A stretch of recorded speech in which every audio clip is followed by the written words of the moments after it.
តនីព្រះនិកទេសង្ស័តទាញរៀបបတ်អានត្រៃព្រះអភិធម្មលក្ខលែងចែងសេចក្តីល័យជាបတ်ទៅ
Hãy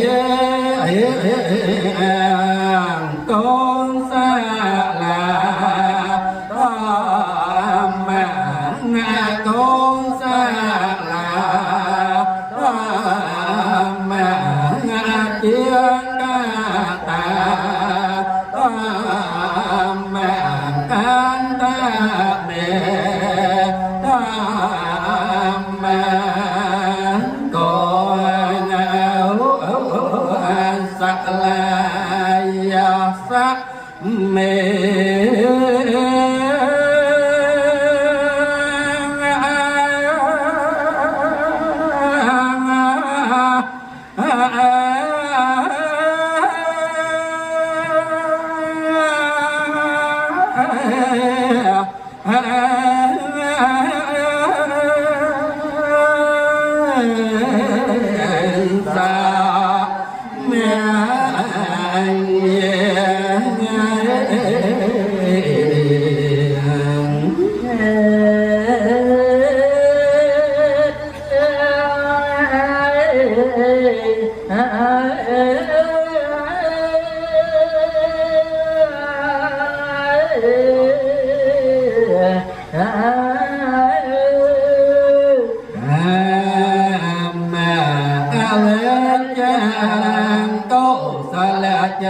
để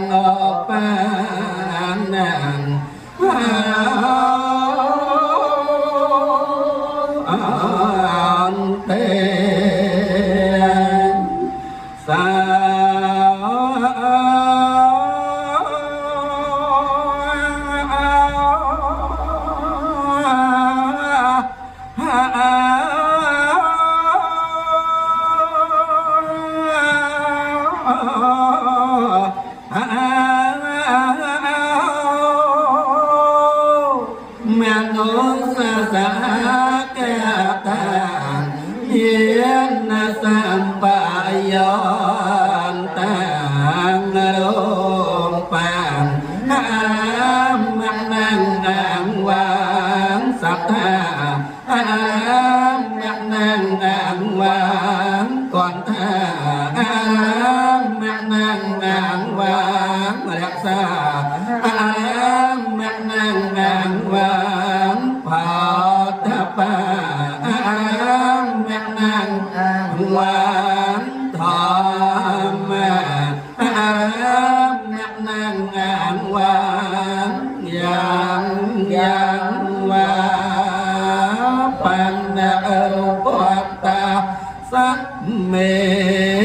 Ah